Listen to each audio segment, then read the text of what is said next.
Um, I think you should be able to share your screen. Good morning, everyone. My name is Bushra Tabassum. I'm from Daffodil International University from Dhaka. My topic is Hollywood, Bollywood, and Afghanistan. And to begin with, as a young generation, we a lot of listen to Hollywood and Bollywood songs, and they represent many things around the world. So I chose this topic and wanted to talk about how common people view songs and how these industries represent other countries. So for my objectives, there are 5 objectives on this topic, which is cultural misrepresentation. In the songs of Bollywood, there is a misrepresentation which leads people assuming that Middle Eastern Muslim countries and Central Asian Muslim countries have same culture. People of Indian subcontinent do not understand the vastness of cultural differences among the Middle Eastern countries and between the Eastern and Central Asian Muslim countries. In the songs, they mash up dress, wordplay, music in a way that a general listener will think that all the Muslim countries carries the same type of culture. Number 2, woman objectification. The woman objectification in Bollywood songs are not a new thing, but when the song gives Middle Eastern vibes and use words which can be referred as Arabic word, Urdu word, that it becomes another problem. People who are general listeners may assume many misconceptions which are not right. As songs are easily memorized and when they apply any adjective for girls from a song, it may appear inappropriate and can offend someone. Number 3, difference between the concept of Hollywood and Bollywood. I have came across few songs of Hollywood which are anti-war. On the other hand, there are many Bollywood songs which are objectifying women, romanticizing war. Number 4, common people's view of belly dance. Belly dance oriented from Egypt and an ancient dance from. It is also an Arabic expression dance. But people, when watching belly dance in a Bollywood item song, thinks it is a dance form of Muslim or Islamic countries. The culture and religion is a complete different concept. People confuses these two. Belly dance is a cultural dance of Egypt and Arabic countries, not an Islamic dance form. Number 4, Bollywood songs hugely using Arabic words. Many Bollywood songs, which are referred as item songs, uses Arabic words, and people many times think all words fall into same language, but it is not. The lyricist mixes Arabic, Urdu, Persian, and many more languages together. As common people cannot differentiate them, they give all the songs in the same category and think all the songs belong to the same category. Thus, it is a misconception. The reaction of people. The Afghan country is always on headline for many unpleasant things. People use Afghani elements and make music out of it, and common people are enjoying it without knowing the deeper meaning. For Bollywood item songs, people are only listening to them on loop and enjoying. On the other hand, the Bollywood songs has deeper meaning and people may not understand it and only enjoy them. So I have observed a few songs from Hollywood and Bollywood, and now I'm going to give my point of view. For Bollywood, there is a song called Afghan Jalebi, and it goes like this: Afghan Jalebi, Mashuk Farebi, Ghayal Hai Tera Divana. In this song, the singer is glorifying his lover and giving her different adjectives to describe her beauty and telling her why she should accept his proposal and telling her his own qualities. By saying Afghan Jalebi, he is objectifying her. In another line, he says, Banduk dikha ke kya pyar karegi, chehra bhi kabhi dikhana. In this line, we can see romanticizing weapon and war. There is another song called Walla Walla, where there is a lyrics goes like this, Chehra Irani, Nache Afghani. And the lyrics continues. The song, it is a dance song with belly dance mixed with another dance forms. But the audience may assume that this song has dance related to Afghanistan or Afghani culture. The whole song, its words, dance, try to portray Middle Eastern vibes, but using Afghani dance in the lyrics makes it seems like a cultural representation of Afghanistan. Another song is called Mashallah. The vibe of Middle Eastern and the people are doing belly dance in this song with mixed with other dance form. But the dancer and the main actor is wearing Afghani scarf. It is a scarf different from Middle Eastern, even Arabic scarf. The whole song portrays so many cultural mixes. So if a normal listener of this song cannot differentiate, he will never come to know that dress up with the scarf is an Afghani scarf.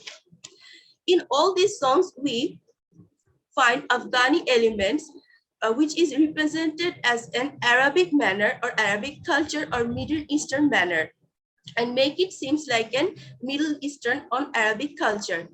These songs mostly objectifies women and romanticize war, putting Afghani element and making it seems like an Arabic element is making audience confused. On the other hand, I have picked two Hollywood songs. One is Drone Bomb Me by Anohni. In this song, we find the singer is telling to drone bomb her. It is said that this song is inspired by an Afghani girl whose parents died during drone bomb by US military. She wanted the same fate for herself. It is a sadist song that can give the listener a lot of major points to think about, like how a girl will survive along without her parents in this crucial situation, or like to stop the war, or it is an anti-war song. There is another song which is called When the President Talks to the God by Bright Eyes. In this song, the singer asked the president, George W. Bush, about his political policies and pointed a political message to him. As after 9/11, President Bush started the war with Afghanistan, so it may seem a song related to it when there is a line in the song that goes like, while they pick which countries to invade, which Muslim soul still can be saved. This line may refer to the situation of Afghanistan, and this song can raise the question among the listeners if the war is necessary. This is not a patriotic song, but to a good extent, anti-war song. Now, my overall finding, there is a positive and negative aspect of it.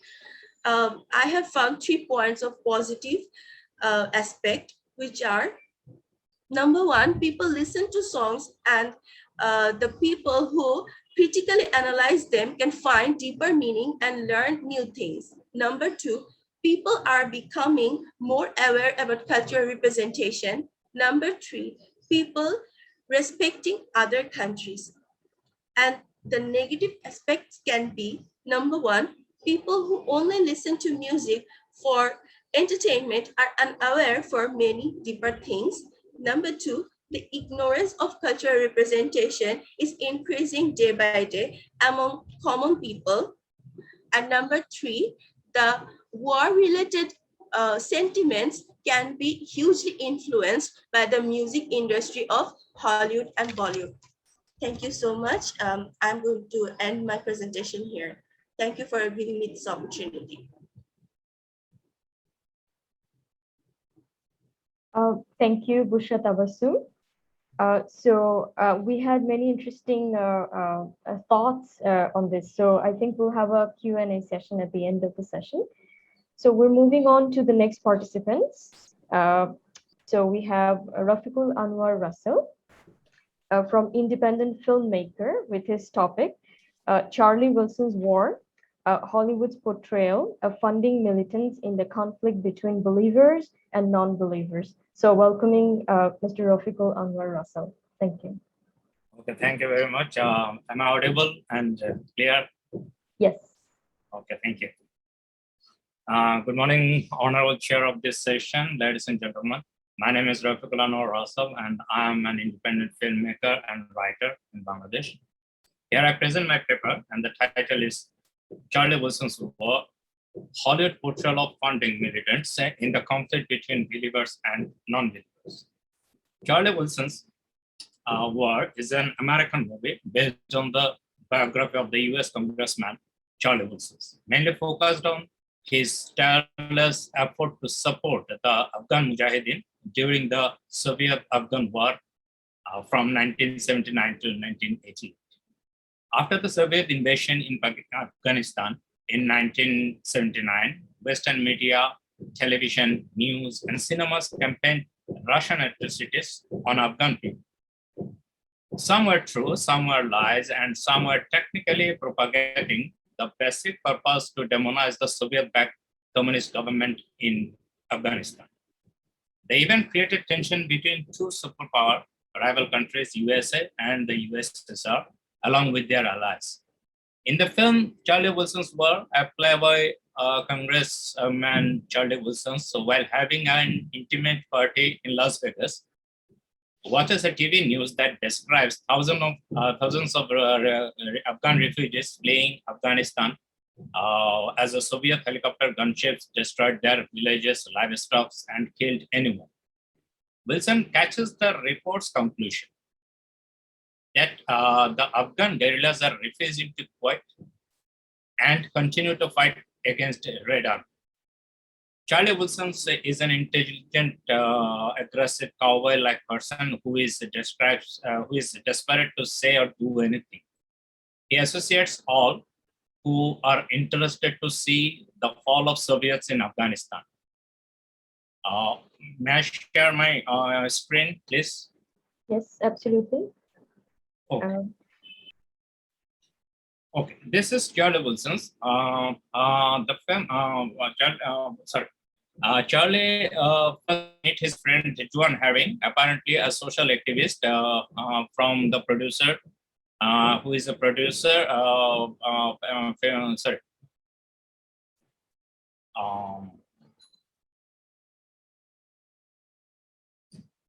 Joan Herring, apparently a social activist and film producer, and she is highly connected with the White House people. Joan is our first character to be introduced. She is a strong believer of Christianity. She insists Charlie to meet Pakistani dictator Mohammad Ziaul Haq, telling him by saying that, quote, "It's your Christian imperative to let the Afghan rid their country of communism," unquote. It is the first mark I have noticed in the film and points out that there are many elements of religions will play vital roles in this work. Muhammad Ziaullah, who is a strong believer of religion, Islam, he doesn't allow alcohol in his presidential palace, but he overthrew the elected president by a coup d'etat. Zia accuses Charlie that America is not doing best to defeat the Soviets who do not believe in God, in any God. It is mentioned here that several individual groups were fighting against the Soviets under the same name of Afghan Mujahideen. We know today's Taliban are coming. Taliban are coming from the strong extraction of those Mujahideen, which supported by the Pakistani intelligence and USA in that war. Okay, in the film, after meeting with Zia, Charlie then calls a CIA agent who is working on Afghan desk, Gus Abrakovs. Gus is not fascinated with the religion. On asking, he mentions once he is a Greek Orthodox, but nothing so important. Gus is a typical American guy who hates communism. Thus, Charlie and Gus' vision came the same, as they both wanted Vietnam-like defeat in Vietnam-like defeat of Soviets in the Afghanistan. In the Cold Era, US arms in the hands of Mujahideen could create a global attention. So they need a third-party manufacturing country of Russian arms like Egypt. So they meet a defense secretaries of the Egypt who wish to provide support in exchange for money. The finance will go through the Israelis ex-Mossad official, now an arms businessman, Rafa, who is an extreme practitioner of Jewish. Practitioner Jews. We found in the film the religious believers like Joan from Christianity, Muhammad Zia, and the Egyptian defense minister secretaries from Islam, Zaveh from Jewish community, all are together by the Charlie Wilsons to run a covert mission helping the extreme religious group called Afghan Mujahideen. The fun is that time Israel is enemy of the Muslim community all over the world. Initially, Zaveh was angered to work with the Pakistan and Egypt, who tried to kill his family in the Arab-Israel war, but Charlie convinced him that it is a necessity. In other scene, President Zia wants to assurance from Charlie, this accord should not be open, as Pakistan and Israel would have been enemies in the public eyes. To raise the funds and social awareness, Joan's idea to use the religion is not liked by the Gus Abracos. He wants Charlie about her, saying she is using non-secular vocabulary and framing this as a religious war. And America does not fight religious wars. Charlie tries to convince Joan to dial down the religion, but Joan is proud of his Christian identity and she replies, quote, my fervor is not about religion. It is about freedom of religion, which we have, they want, and the communists are slaughtering them for, unquote. Eventually, Charlie has to accept Joan's, what Joan said. It is hard for Charlie individually to increase the budget for this covert mission in the Congress. They arrange a visit of Doc Long, chairman of the subcommittee on foreign operations, to Afghan refugee camp in Pakistan. Joan's idea to take Doc to the camp is to experience the sufferings and fighting of spirits of Afghanistan against Russia. Because she knows Doc is a regular church-going Christian, it becomes clear when Doc is telling the Afghan people that his son is also killed in the Vietnam at the hand of the communists. This is a fight between good and evil. America is always going to be on the side of the good, and God will punish the wicked.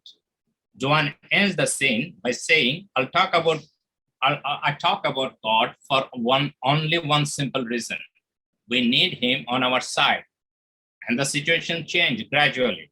From 1979 to 1988, the CIA anti-communism budget evolved from $5 million to over $500 million. The Mujahideen are to provide heavy arms, ammunition, anti-tank guns, Stinger missile launchers to shoot down the Russian helicopters. Finally, the war between believers versus non-believers ends. The Soviet Red Army is withdrawn from Afghanistan in 1988. Gus Abracos is worried about the consequences of $5 million weapon in the hands of the Mujahideen.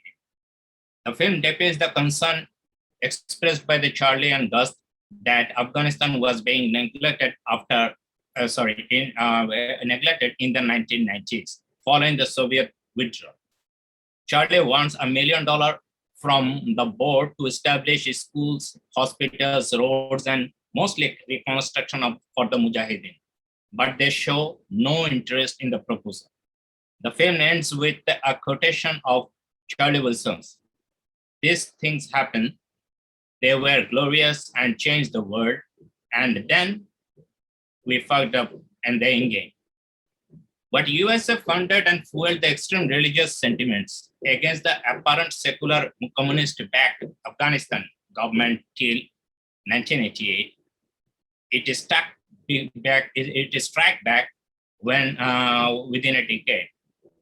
Those extreme believers of God in Afghanistan who dragged out the non-believer Soviets have become a global threat in a very short time. And they created narrative after the attack of 9/11 in 2001. Now, each and every geopolitical conflict and tensions, religion plays a very vital role, and it is increasing day by day. Thank you, everybody. Thank you for my session. Thank you so much. It's extremely eye-opening that, that this is a complete entire area of studies, and getting to know about all these interesting takes on these. So we'll come back to the question answer session. But before that, let's move on to the next presenter. So we have, do we have Mr. Mubashir Azam with us? So I think we'll move on to the presenter after. So moving on to our next presenter, Mr. Shah Ahmed from East Delta University, Chittagong, with his topic from nostalgia to nostophobia, Kabul and Kabuliwalas in the film adaptations of Tagore's Kabuliwala. So welcoming Mr. Shah Ahmed on screen. Thank you. Okay, thank you. May I share my screen? Yes, please. So we may request Mr. Rafiqul Anwar to close the screen. And thank you for giving the floor to read my paper. My paper's name is, I'm Shah Ahmed, assistant professor, and from East Delta University, Chittagong. And my I recently I completed my PhD from Malaysia, and my the field of research, field of even PhD is adaptation studies, and that's why the title also includes the adaptation study. That means the literary translation, film translation of literature. So my title goes for From Nostalgia to Nostophobia, Kabul and Kabuliwalas in the film adaptations of Tagore's Kabuliwala. Tagore is a phenomenon in subcontinental cinema, especially in Bengali cinema. So Tagore's stories are adapted and readapted, and even many directors actually they live on, or they make commercial progress on making or adapting Tagore's work. But most important is Tapan Sinha's Kabuliwala in the history of Indian cinema. Tapan Sinha's Kabuliwala is adapted in 1957. And before 1957, actually, Tagore's adaptation was not that way popular, and creative filmmakers didn't turn out in adapting Tagore's work. So Tapan Sinha, in this sense, is very important, and probably is the second Bengali film to be applauded abroad after the film Pather Pasani by Rudyard. So this Kabuliwala, hence this Kabuliwala has become a phenomenal adaptation in Indian cinema. Why? Because this director, he reworked and he diverted from Tagore, and artistically diverted from Tagore. Especially, we see Tagore's work. We see it happens in Kolkata, and where Kabuliwala meets Mini in Kolkata street, while Kabuliwala is selling some dry fruits. But Tapan Sinha makes a film, and he makes a preparatory vignette. That means he makes a 10 minutes long vignette over voice-over vignette, where he describes Kabul's and the source of Kabuliwala, and how and why Kabuliwala actually turned to India, leave Kabul and come to India, what the reasons and how they leave, keeping their families, why, and the purposes for India, and the forces that force them to come to and to leave their family, to leave their daughters, children behind. So this vignette is interesting because it includes a nice demography of Afghanistan, where you see the people are working, they are waiting for rain, but rain is not there. So the hardship of people are presented, are dramatized in a way that it gives the reason why the people like Rahmat, Kabuliwalas turn to India. And it is so emotional because we see though not in Tagore's work, Tagore's Kabuliwala, we see Kabuliwala's daughter, Rahmat's daughter, her name is Rabia. And there's a long scene, and the emotional leave-taking, Kabuliwala is coming to India. And before that, his emotional feelings, his tears, and his hugging of the daughters, and everything actually make us focused on the setting of Kabuliwala, setting of Afghanistan. So this demography is very exciting, one of the most exciting aspects of the film. So you see that this is the way the Tapansina artistically diverted from Tagore. So the audience are become more interested about Kabul even than in Kolkata, because what happens in Kolkata is some way, even the Tagore's story gives a detailed description about Mini's family, even some background of Kolkata. But for the first time, this film draws our attention to the setting of Afghanistan, or Kabul city. So this is one of the I mentioned that it is an most acclaimed film in the sense that it has been one of the creative film adaptations on the works of Tagore. And with this adaptation, you see, it is my description, Tapan Sinha's artist deviation and innovation in Kabuliwala. You see, you know what the artist direction or artist directors. Artist directors actually, the some way they inscribe their own creativity in their adaptations. While adapting Tagore's work, Tapan Sinha did not faithfully adapt the text. Rather, he inserted his own ideas. He inscribed his own artistic views. And it is actually one kind of a transition from colonial story to post-colonial one. Why post-colonial one? Because you see the attraction for Kabul and the fascination for Kabul's demography, people, and their the setting, and their even the caravan, the camel's cart, and the way they sit together and they eat together while they're walking on their land, and everything actually draws our attention to the lifestyle of Kabul. So from Kabul, we see the Tapan Sinha turns to India, Kolkata. And it is an agricultural country, that means agricultural Kabul to industrial Kolkata. And it is interesting that this industriality and this agricultural country and this industrial country, agricultural Kabul and industrial Kolkata is set by the camel caravan and train railway station, when actually everything ends. The scene ends in Kabul, that we see that the caravan is taking or carrying the Kabuls like Rahmat. And as soon as we see the Kolkata, the train is there, the rail station is there, and the hue and cry of the passengers. So it is interestingly, the director makes the separation between agricultural Kabul and industrial Kolkata. So this is the way actually I have shown here how the artist direction, being a artist director, creative director, he deviated from Tagore, and how his deviations become artistic on screen.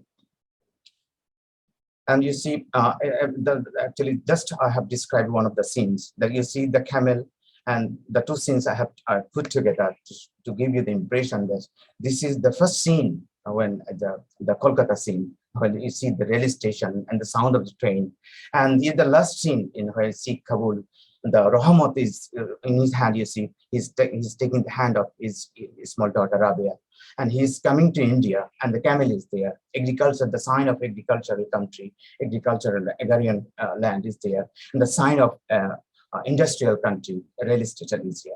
And this is seen as adaptation, seen as improvisation. You see, then there is another film in 1961. It is Heman Gupta's innovation in Kabuliwala. Though it is in the previous Tapan Sinha's film is Bengali film, and this film is Bollywood film, Hindi version. And the director is Heman Gupta. He's also a very famous director. But some way he depends upon the narrative technique of Tapan Sinha. We see that Kabuliwala setting, it covers almost 10 minutes of the film. Though Thomasina uses a voiceover narrative, he described at the same time we see, so audiovisual narrative we see. But here, it is not voiceover narrative, rather he makes some aspects, the beginning of the film in Kabul setting, where Kabuliwala, the film shows his close affinity, affection, and how he loves his daughter, and how heart-touching the leave taking, and how actually keeping his daughter asleep, and he takes the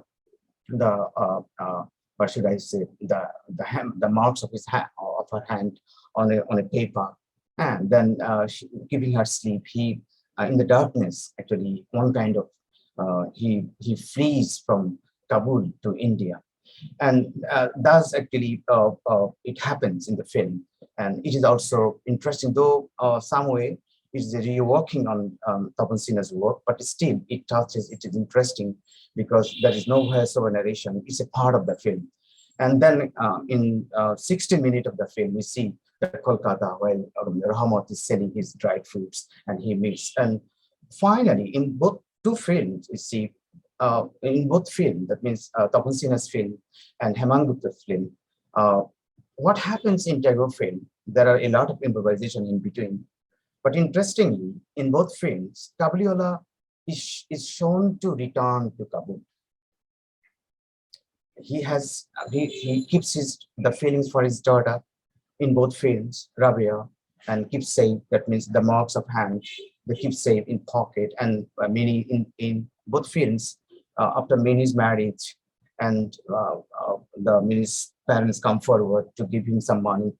But the film, the Tagore story doesn't describe how Rahmat leaves or returns to Kabul. But both films shows the same way with the background music, interesting background music. It is probably Afghan music, and there is no subtitle of the music. So Afghan music, through Afghan background, musical background, the Rahmat is turning to Kabul. It's fascinating and interesting. That is actually my title improvises, but my title shows that from nostalgia. So the both film actually, even Rahmat in both films, keeps his feeling for his country, feeling for his daughter, and feeling for Afghanistan culture. And when he is given the chance to return, he gleefully, enlightened with all his delight and pleasure, he's turning to his daughter. But later on, an interesting film is made, is the Medicar's Biskopwala. Biskopwala is 2016.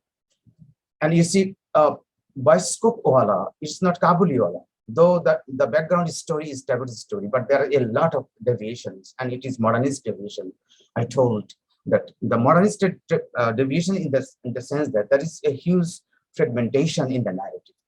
And at the same time, it is a flashback narrative. And we see that Rahmat is not Kabuliwala, his name is Rahmat Khan. Now, Rahmat Khan is returns from jail, and from this the film starts. And the why it is actually most innovative, and I think a bold attempt from the director, because in Biskopwala, it's not Kabuliwala, rather Biskopwala. That means he was selling Kabuliwala, that means Rahmat selling a bioscope. He's showing film to Kabul people. But the film is in the background of, what should I say, is the background of Taliban design. So Taliban drives him back to India, and he's showing the children, school children, by scope, and the school children are coming to him the way actually the many like children coming to Kabuliwala in India for dried foods. At the same time, the children coming to him for this cinematic creation that is by scope. But some way the Taliban resigned, Taliban leaders, Taliban leaders, I'm not using any defamatory word. Taliban leaders cannot accept it. And with the fatwa, they were beating him several times, and they are threatening him that if you do not leave Kabul, then we'll destroy your family and kill your daughter. And being managed, and Kabul, Rahmat has been forced to leave Kabul. And then he comes to India. And here at the same time, he meets meets a girl. Her name is also Mini. So the interesting thing is that in this film, Rahmat doesn't feel to go back. When Rahmat is suffering from Alzheimer's, and he has been a neurotic patient because of a long time severe punishment in jail, in imprisonment. He has developed a disease. But now he is given a chance to go back, but he's not interested. And my film starts from this complexity, from this shift of emotion. In the film, Mini now is a grown-up one, and she's taking the charge, and she's helping Rahmat to go back to Kabul.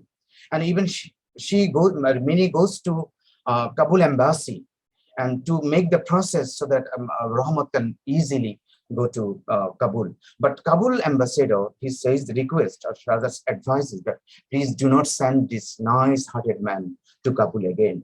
Kabul is not a place for this type of people. Live here and let him die peacefully. So from this critical position, that Kabul, the director has spatio-temporally and creatively deviated from Tagore's story in a way that he made use as contemporary Kabul in the film. And so even audience can feel that when even Mini goes back to Kabul in search of her daughter, his daughter, Rabia daughter, so that she can bring back the daughter and they can live in India. So when Mini goes and visit Kabul, we see the Kabul is destroyed out of two things. It is Taliban regime and then the American takeover. And out of these two things, Kabul is destroyed. The beautiful Kabul that is indicated in Tagore's story and shown in Tabu Sinha's film and Himan Gupta's film, for which actually Kabuliwala has a dream to go back. But that Kabul and that Afghanistan is totally destroyed. And that is for the reason even Afghanistan ambassador suggests not to send him back to Kabul. And this warm-hearted man, this father, is actually an universal father. And finally, from the eyes of Mini, the Afghanistan is shown repeatedly in the long scene. We see how destroyed buildings are there. And finally, Mini finds the grave, the cemetery of Mini. That means, sorry, Rabia. That means Rabia was murdered in the absence of Kabuliwala in Kabul. That means in between the American takeover and Taliban regime, his daughter has been murdered there. And in the cemetery, we see Rabia. So from this critical position, and I will show that how the film director deviates from Tagore, and how the directors contemporize Kabul in their film, though it is classical Tagore story, but director takes huge creative freedom to adapt and to present the Tagore story to postmodern audience. Thank you. Thank you so much. Right on time. So thank you very much. We will have the question answer session at the end of the session. So we're moving on to our next presenter, Mr. Mubashir Azam. So we have you here, Mr. Mubashir Azam, from Maulana Azad National Urdu University, India, with his topic, Afghanistan through popular lenses of Hollywood and Bollywood, a symbolic representation. So do we have you here, Mr. Mubashir Azam? I can see you. In the meantime, I'm just thanking all the presenters because I got to learn so many new things. Even the term nostophobia is something new. I did not know about the term. I knew nostalgia, but not nostophobia. I'm like, okay, this is taking a huge turn from nostophobia to from nostalgia to nostophobia, and then I had a wonderful transition with the story. So. And I'm sure that when my paper will be prepared, it will be one of the most interesting papers because I have covered so many things, even not only these three films, even there are some other films, actually Chinese, some Chinese feriwalas are presented in Indian film. I will compare by way of my analysis. So it will turn out to be a good paper. I'm so confident about that. Thank you so much. And congratulations with your PhD, which we didn't get to congratulate in the meantime. Oh, yes, yeah, it's interesting. And hopefully when I will share my thesis publicly, definitely enjoy. That And would be lovely. I worked on actually Tagore's works on screen, and it is definitely creative adaptation. And so far, 70 films have been made on Tagore's work, and I have described, or I have finally found out that only 9 films have been creative films, and those films have international standard. And fortunately, those films are internationally applauded. And so in our South Asia, some way, we try to appreciate those films who actually faithfully adapt the literary story. Even you see, Satyajit Ray was highly criticized for Charulata because as he's blamed that he defiantly came away from Tagore, but rather Western adaptation theorists, they say that only those films can be included in adaptation studies in which the directors are creative. Even the directors contemporize or relevantize the old story to the present context. So from this theoretical ground or tier theory, I have described this out of all Tagore's films, only 9 films, 3 by Satyajit Ray, 3 by Tapan Sinha. And video available now? Still, it is not available. But if you request me, okay, is someone asking me? That's it. Whether I think the presenter Mubashir Azam is trying. Okay, then I can stop. No problem. That's all right. Okay, So no we'll come back to you. I was waiting. Okay, should I start? Yes. Okay. So welcoming Mr. Mubashir Azam. So as I was saying, that he's from Maulana Azad National Urdu University, India, with his topic Afghanistan through popular lenses of Hollywood and Bollywood, a symbolic representation. So welcome. Thank you. So I'll start from my abstract here. The reminiscence of popular culture in Afghanistan has not been as painful as the recent symbolic history of Afghanistan. The war-torn country has been used extensively to symbolize whatever suits different players and stakeholders in the play. Bollywood offered some sort of sense of fraternity, affection, and bonhomie and love towards the landlocked country. From Dharmatma to Khuda Gawa, the Indian Bollywood films, where we feel the warmth of Kabuliwala and Kabul Express, the movie which investigates the situation in Afghanistan after 9/11 in 2001. Bollywood seemed to be softly just. So I think we have a few more minutes. Maybe we lost the connection with the presenter. Very unfortunate. So we will hopefully we'll be able to reach him later on and maybe have an adjustment with the presentation. So in the meantime, let's just take some question and answer sessions, and we can always go back to Mr. Shah Ahmed, and he was discussing about his PhD topic, and I was talking actually because it's a bit new in our, because when I was actually giving the proposal, then even Malaysian scholars are telling are the Bangladeshi readers ready to read this type of research? I said, why not actually? And even if we do not, if not, then at least we should try. We should come forward with this type of exploration so that they become used to. So, and that's why sometimes when I am given the chance, I tell, and I love to describe the thesis, because you see, it is one kind of a new thing in the perspective that even probably Russell will agree with me. He's my friend. Russell is my friend. He agree with me that our film critics, they are not really critically and theoretically describe or analyze the films, and that's one of the reasons I think our literary films and creative films are not highly appreciated in our subcontinent, though they are applauded abroad and they are rewarded. But some way commercially, most of the important films and interesting films fail to draw audience only because our film audience are not made intellectual, are not made critical to the critical introspection on the film. So this is one of the perspective of my thesis, is that I will try to popularize the film theories, and so that the critical understanding of films, or especially adapted films, become important side by side the literary work. These are the things actually I explored. Let me say that actually the academic criticism and the personal criticism, like the filmmakers, would be different. That's why in most cases, when Tagore's or Shapidra's films are coming, most of the analysis were done by the non-academic people, and some are very few actually done by the academic people in our country and as well as in the India and other countries. Yes.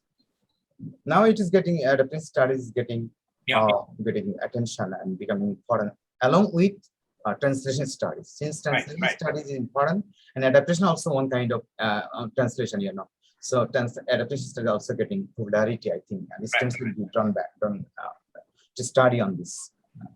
Absolutely, and I think we have many students at ULAB who would love to work in future, would love to work in these areas, and we have media studies and journalism department, we have English department. I think so. A lot of many students are actually, looking into opportunities to work with, work in the new fields. And technically, it's not a new field, but then again, obviously, this is the study is we haven't probably haven't heard many extensive research in these areas. Like these are new a perspective to me, even because I'm getting to see not just the words, but also the different reflection from different movies. One that Rafiqul Anwar Russell sir just mentioned, because and there are so many transitions to look into the same scenario, but haven't quite looked into it as much. And lovely to have you on board. And also to Busha Tabasum. So thank you so much for opening up the cultural dimensions that you just mentioned with the the appearances and also the words that we get to use without even unconsciously at oftentimes. And so thank you so much. I think we're yes. I just want to add, Tanzia, please, if you allow me.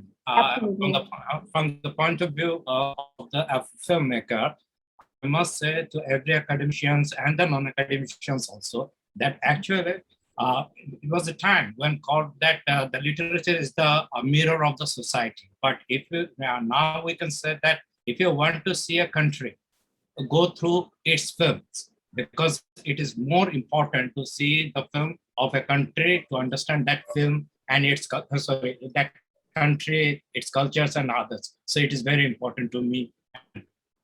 So I'm trying to share it with you.